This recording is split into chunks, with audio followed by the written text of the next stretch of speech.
Hi, this is V from Violent Idols, and you're listening to Thunder Underground. Welcome to episode 276 of the Thunder Underground podcast. Trent here. Jason's out this week, but he is a part of this interview coming up with V from Violent Idols. Very cool talk with V, talking about the brand new EP from Violent Idols and everything they've got going on.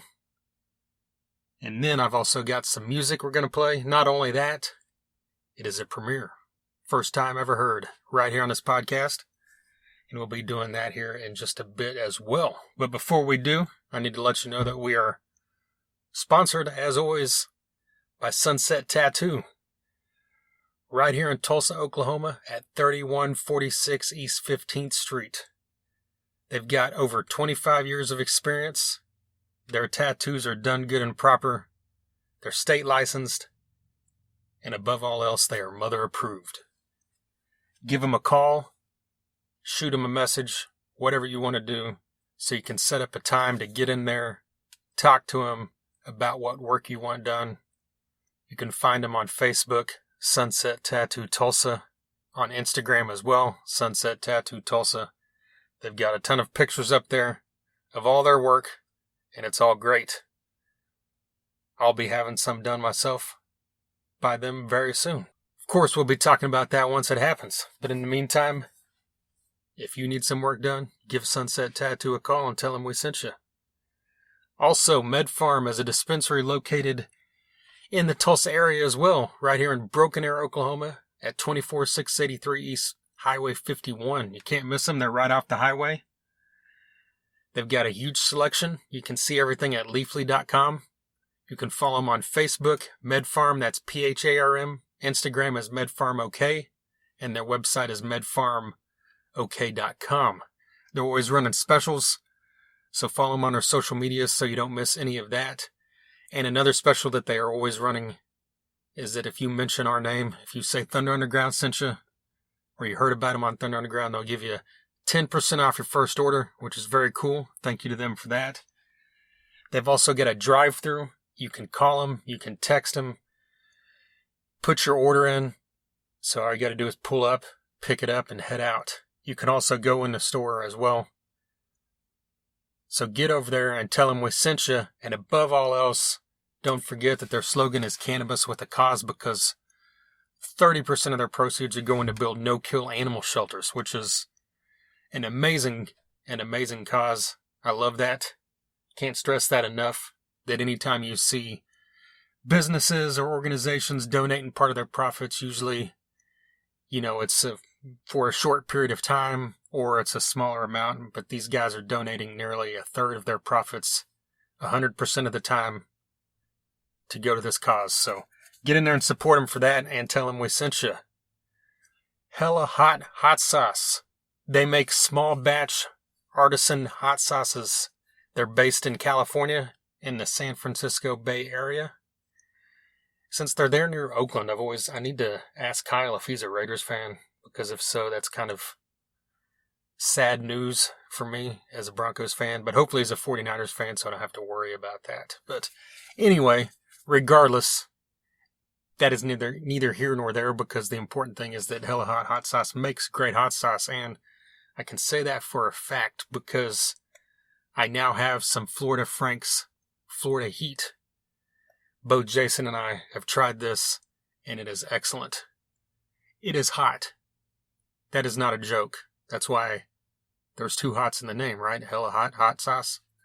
Not only is it hot, though, it is excellent tasting. It doesn't take much to hit you, but I promise you that the flavor is worth it. It's not one of those ones that are hot just to be hot. They've also got a that's the collaboration with Florida Frank from Hatebreed, who was on this podcast on episode 260, so check that out if you didn't. And then they also have a collaboration with Ghoul called Brain Jerk. So hopefully I'll be able to try that soon and let you know what I think about that as well. But in the meantime, hit them up at Hella Hot Sauce to check out all their products. Follow them on Facebook and let them know we sent you. And finally, DEB Concerts right here in Tulsa, Oklahoma. They keep bringing in killer shows to the Ideal Ballroom and the BOK Center. They've brought in bands like Saxon, Dokken, Junkyard, Firehouse, Winger, Striper, Last in Line, Beasto Blanco. A huge long list. They even had Poison with Tom Kiefer, the voice of Cinderella, and Sebastian Bach was scheduled for the BOK Center here in July, but it got rescheduled, of course, as everything is. Actually, it got postponed. The date will be announced at some point. We'll let you know as soon as we find out. But in the meantime, August 15th at the IDL Ballroom will be happening, and that's Dead Metal Society and Rocket Science. Two excellent bands from this area that I've seen multiple times and can't stress enough that you got to check them out if you haven't. And if you have, you know that you need to get to the IDL Ballroom to check that out. And on October 23rd, LA Guns will be returning. They've been here a couple times in the last few years, and they are excellent. They've also been on this podcast, Tracy Guns and Phil Lewis, so check that out as well. As have Rocket Science and Dead Metal Society. So look back for those episodes as well. And in the meantime, get on debconcerts.com to be kept up to date and for ticket info on those shows and anything else coming up, changing, since it's an ever-changing process in today's world when it comes to the music industry. But I'm pretty sure these are going to happen. Once again, thank you to DEB Concerts. All right, it is time to play some music. And I mentioned up front that we've got a premiere, and I've got a brand new song from Dirty Rotten. Dirty Rotten's based out of Oklahoma here. We've got a new song called Creature, and this is the world premiere, so check this out.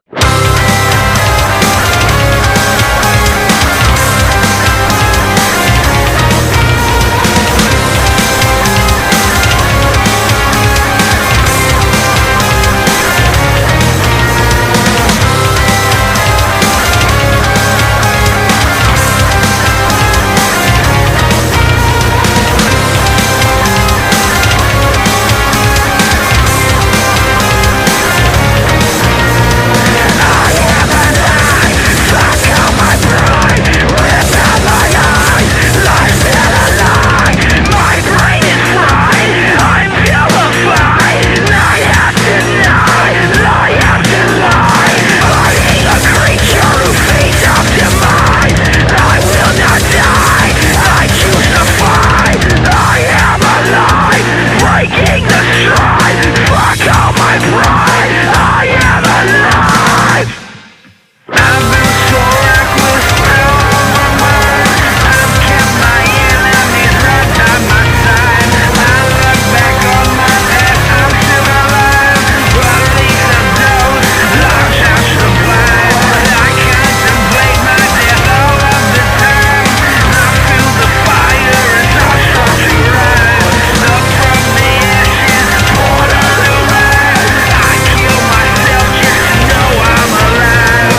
feature the brand new track from Dirty Rotten. When I say brand new, I mean brand new because that is the first time that it's been played anywhere. And it'll be exclusive to this podcast through July, is what Dusty from Dirty Rotten let me know. He's going to officially release it early in August. So in the meantime, if you dug that, once this is over, go back and play it again. You want to hear it again here in a week or so, or tomorrow, whenever, come back and play it, because this is the exclusive spot for that song. I absolutely love it. That song displays, I think, what Dirty Rotten does great, which is combined a lot of different styles from the rock and metal world. The intro to that reminds me almost of like power metal. And then the vocals kick in, and of course it shifts in the direction that Dirty Rotten has always kind of done, which is industrial, heavy, that kind of thing. But get on Facebook and follow Dirty Rotten. You can also hear their songs pretty much anywhere you can stream music, so check it out that way as well. And above all that, we're going to be talking to Dusty here coming up within the next week or two. I went and recorded an interview with him recently, and you'll hear all about that song and everything else he's got going on. When I talk to him, that episode will be coming up soon. But in the meantime, thanks to Dusty for letting us premiere that song right here on the podcast. All right, before we get into this V from Violent Idols interview, didn't really have much to talk about. I know there's always stuff in the news, but I did see something a couple days ago, which I thought was cool, is that Alice Cooper has a chocolate milk coming out here. I believe it's in the next month or two. And it's not going to be, probably not easy to get, because I think it's only going to be available at certain places in the Arizona area where he's based out of. But I just thought that was really cool, because, you see all this stuff where everybody's got their, bands or artists have their beer, or their collaboration for a coffee or liquor, Metallica, Anthrax. All these bands have whiskeys and that kind of thing going on, scotch, whatever. But Alice Cooper's bringing the chocolate milk, which is great. Because, hey, Alice Cooper, I know, has been sober for a long time, so that's cool. But it's also not just some corny thing like, here's some chocolate milk with Alice Cooper's face on it. It's a thing for, charity and everything. So if you're in the Arizona area and you can get your hands on that, do it. Hell, get 2 of them and send me one. I'll send you some Thunder Underground stuff in return. Send me an email, thethunderunderground@gmail.com, or hit us up on Facebook or Instagram or Twitter or wherever, and let us know. I would love to get my hands on one of those bottles. All right, let's talk about Violent Idols. Jason and I recorded this interview a while back now. It's probably been about a month. I think it was early June when we recorded this. As you'll hear in this interview coming up, Violent Idols debuted this past year with a track that is the theme song for Jon Moxley, professional wrestler in AEW. If you're not familiar with that, since it's kind of new, if you're not a diehard wrestling fan, but you have watched WWE in recent years, you will know Jon Moxley as Dean Ambrose. V from Violent Idols put together this track for Jon Moxley, and it's now his theme song, and it has been, and I'm assuming it will be for quite some time.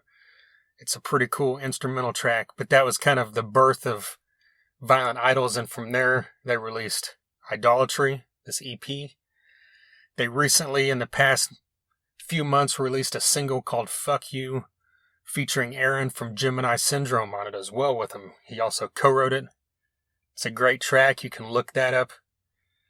You can look up the whole EP, actually. And then they also have a cover of The Doors' Break On Through to the Other Side. We talk about that as well. And, of course, a couple other tracks as well. So do yourself a favor and check out Idolatry by Violent Idols. So let's just jump into this now. Here's V from Violent Idols.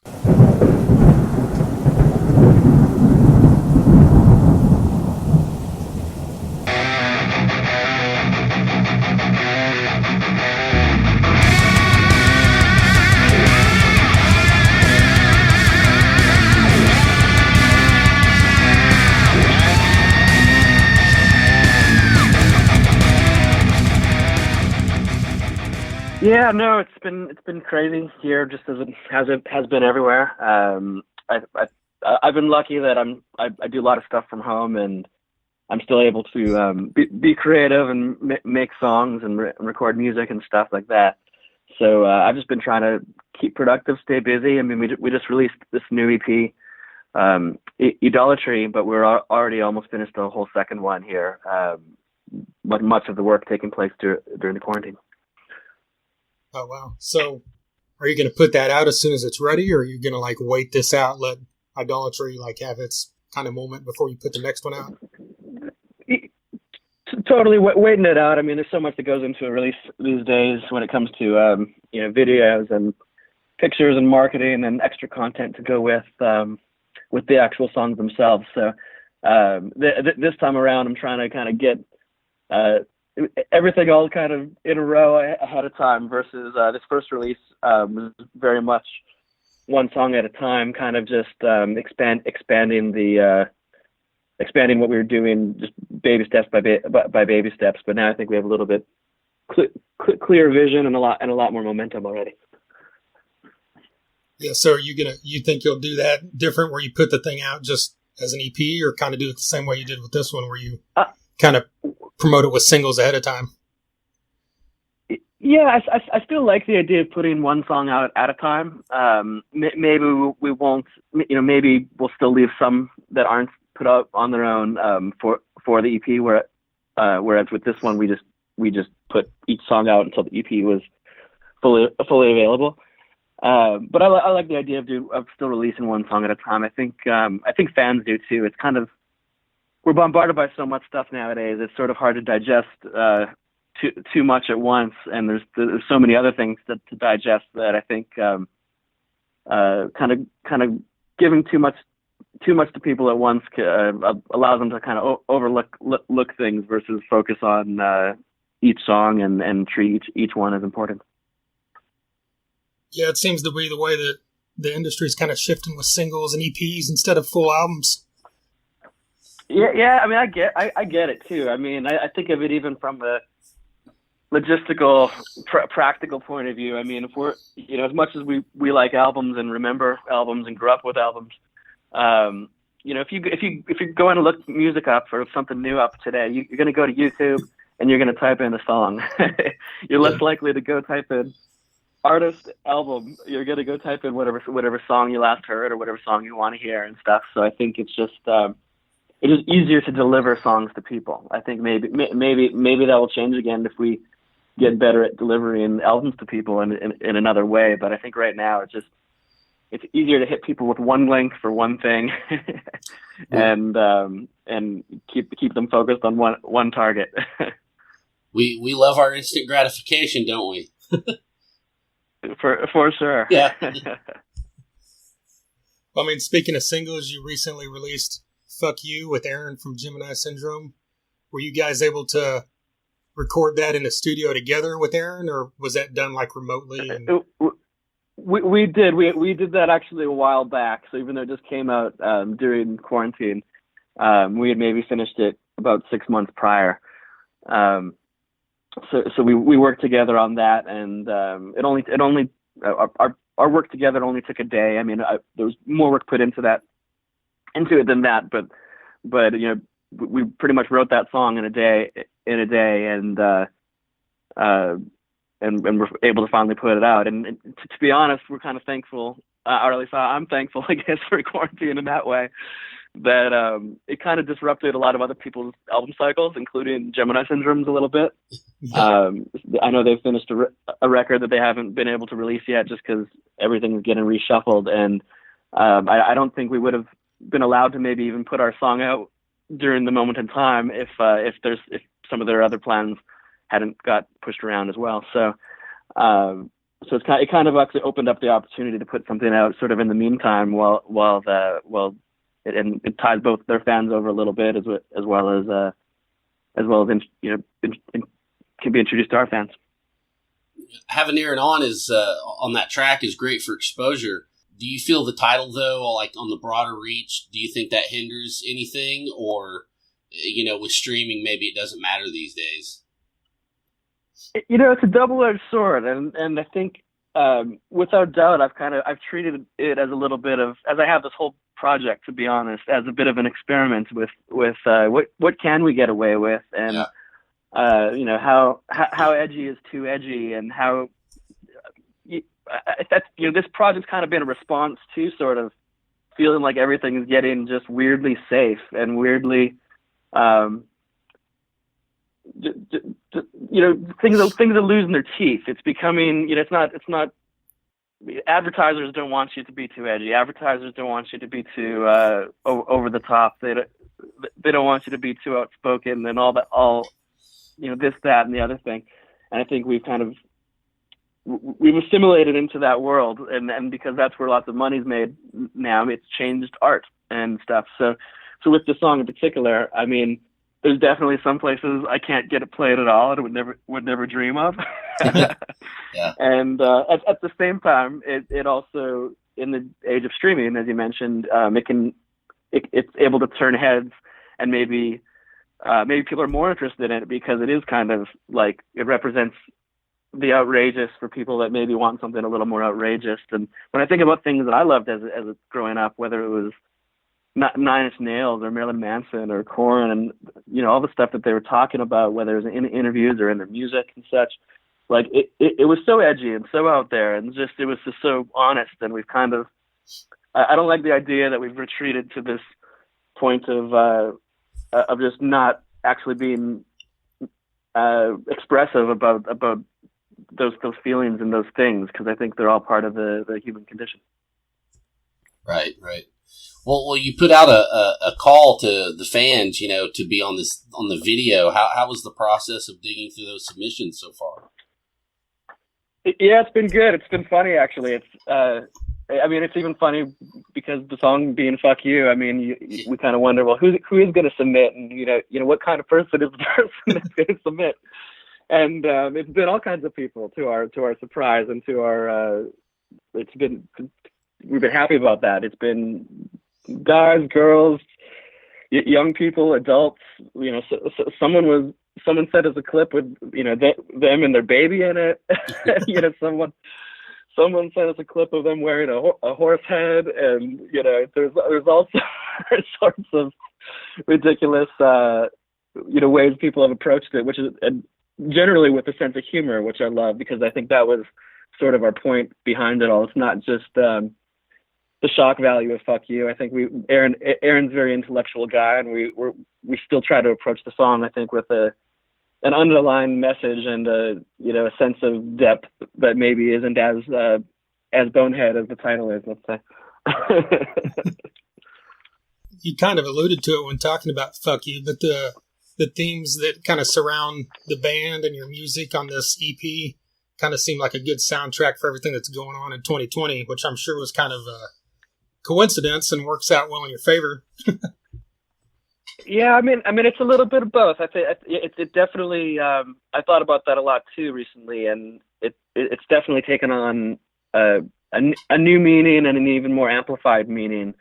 Even though it's part of the reason I started making some of these songs was to really to instigate people to think about some of the things that they're now talking about.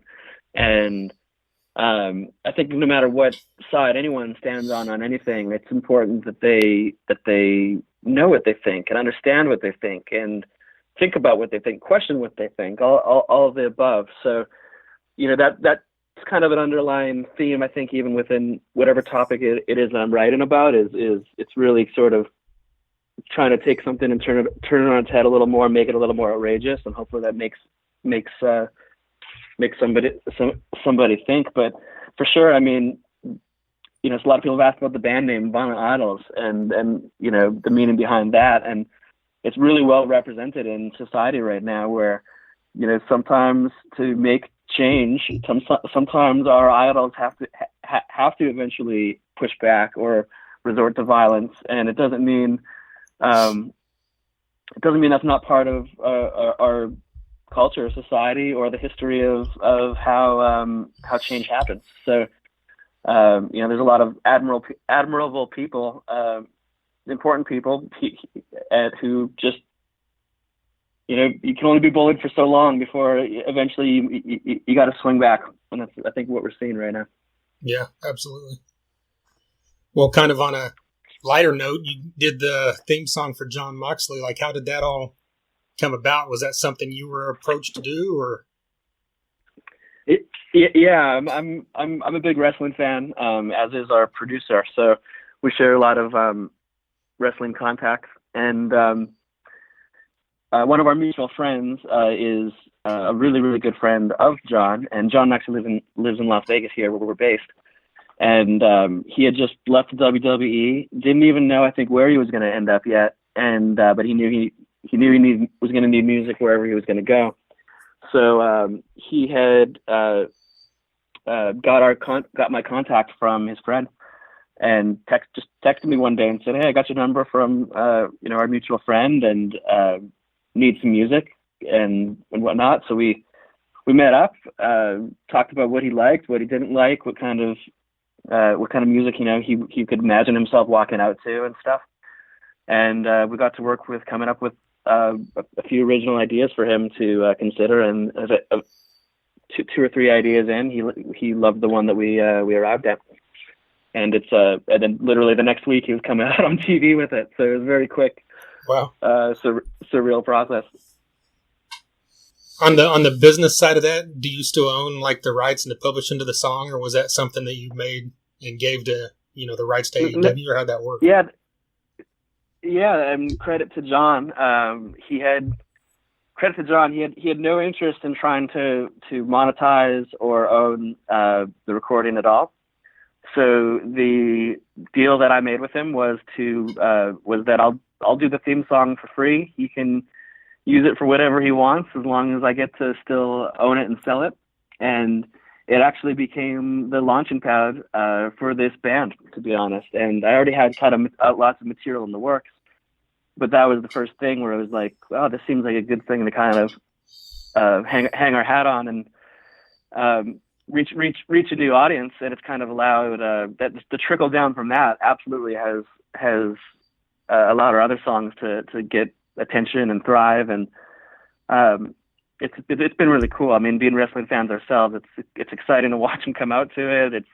It's fun to see he became the champion, and every time there's a pay-per-view, all of our Spotify numbers spike. so it's really interesting just being part of that culture and being able to connect our music to it. What have been some of your favorite wrestling theme songs throughout the years? Oh man, there's so many good ones. I mean, there's certain ones that just give you a feeling right off the bat. I mean, when you hear the Undertaker's music, it just transforms you to a whole different universe in your head right within the first few seconds. And when you hear Stone Cold Steve Austin's song, which I believe was actually Disturbed, that did that. As soon as the glass breaks and as soon as the riff comes in, you're just like, oh yeah, jumping out of your seat, spilling popcorn on the people beside you and stuff. So, I really kind of, I really looked at actually a lot of themes and then tried to incorporate sort of some of the things that make me excited in that song. And that's why it starts with the guitar feedback, and you just hear the guitar feedback and the amp being plugged in. And Jon usually enters from a different side of the arena all the time, so it makes you just like look around, like, where is he coming from? Where is he coming from? And kind of builds the excitement then, even before the riff comes in and the drums kick in and all that. And then of course it has to be able to go around long enough if it takes him only 2 minutes to get to the ring, or if it takes him 10 minutes to get to the ring. So, so you have to even design things in a way where they keep on playing it as long as they need to. Well, yeah, I guess being an instrumental, it works out, in that favor, because, a lot of, all the classic theme songs were instrumentals, but then throughout the years, you've got stuff like, Triple H and Shawn Michaels that became extremely recognizable with words as well. Yeah, I mean, I think it depends on the wrestler. Sometimes the lyrics can definitely reflect the ideology of the character and stuff like that, and get that across. And I think in Jon's case, he didn't want lyrics. That was actually a specific request of his. But as well as he has a unique entrance where, like I said, he can enter from the side door of the back of the arena, where he has a much longer walk than some guys due to the rig. Another song on the EP is your cover of "Break On Through." Like, how did you approach that? Whenever you're putting your own spin on that, because you guys kind of, made it your own for sure. Thank you. Yeah, no, I mean, I think for me, I like covers a lot, and I particularly am always on the lookout for songs that I think can be adapted to this style of music, but more importantly, kind of turned on their head a little bit. And I don't like traditional direct covers and stuff as much. I'd rather cover a song in a different genre and make it a rock song than just do a different version of a rock song as another rock song. And I think the Doors, the Doors song, to me, once I listened to it, the lyrics more than anything were so relevant and applicable to today. And lyrically, it's like the perfect hard rock song right now. And it just kind of took looking at the music more, maybe being like, well, how do I maybe reflect even more of that within the music and modernize that, obviously make it more riff driven and something that a hard rock band like ourselves would do.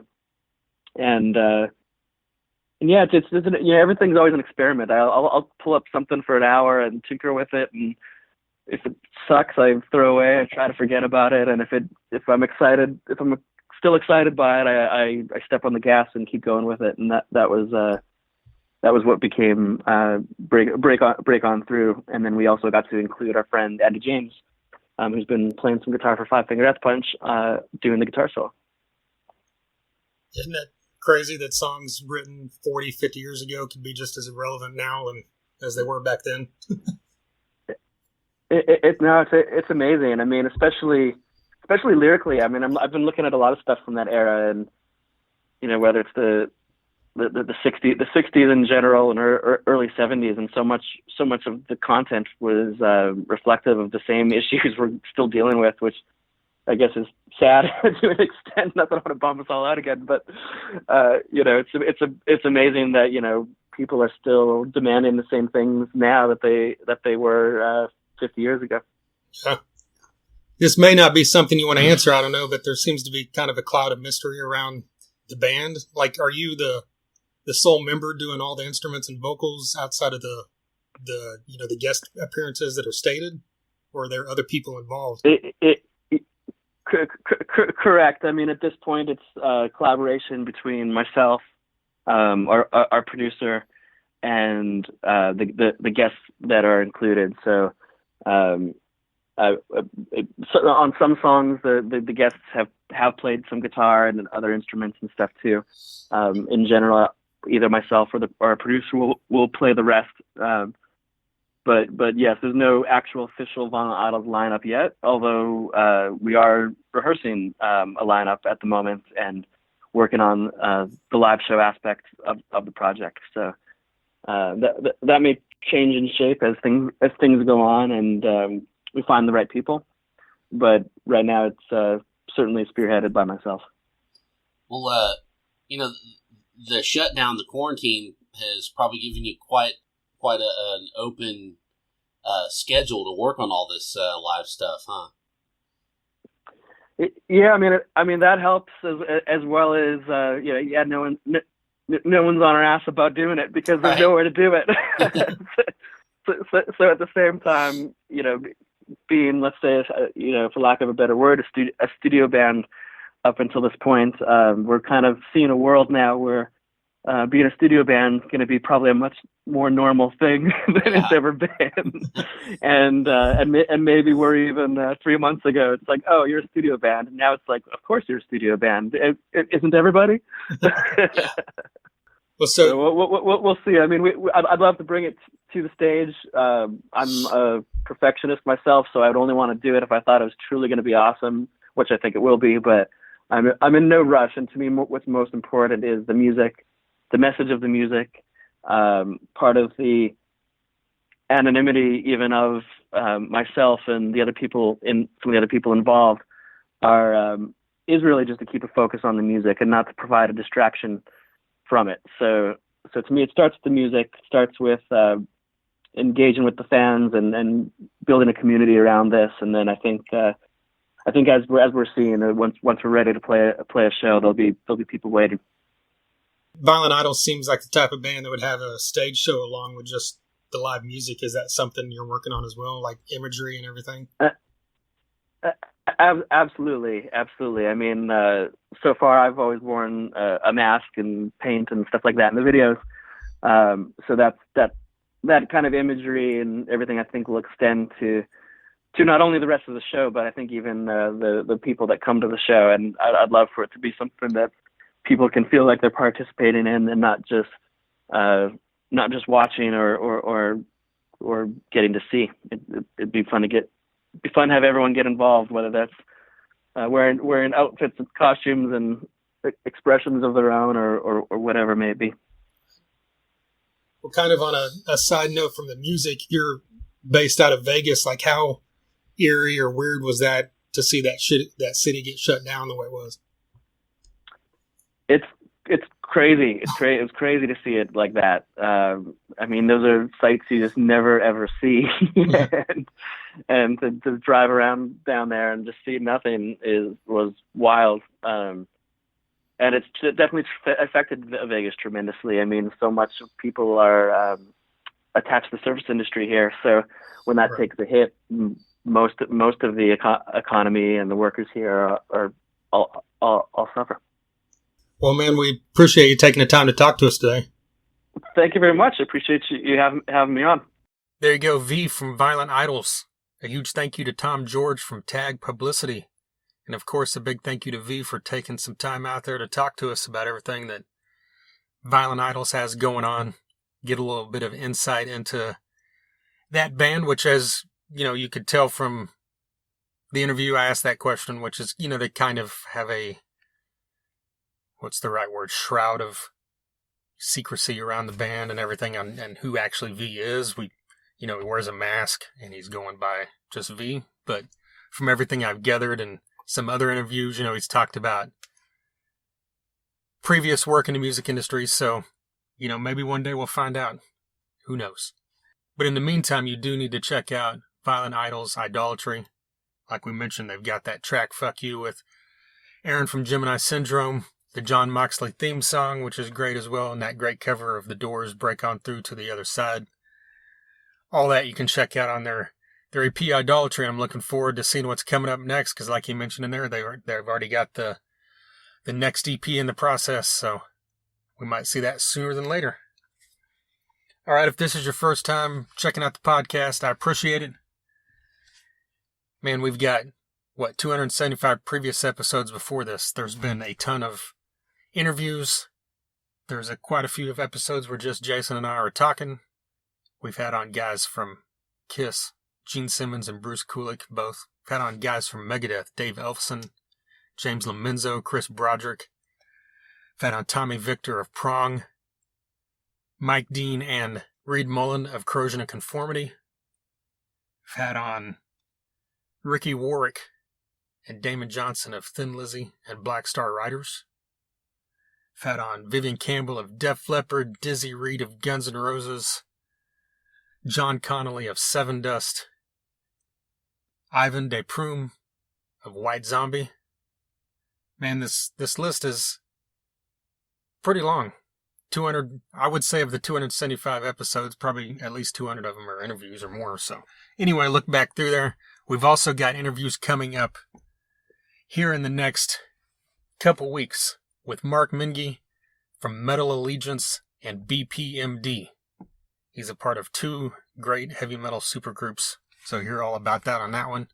We've also got Gabe from Enterprise Earth coming up, and like I mentioned earlier, Dusty Robinson from Dirty Rotten.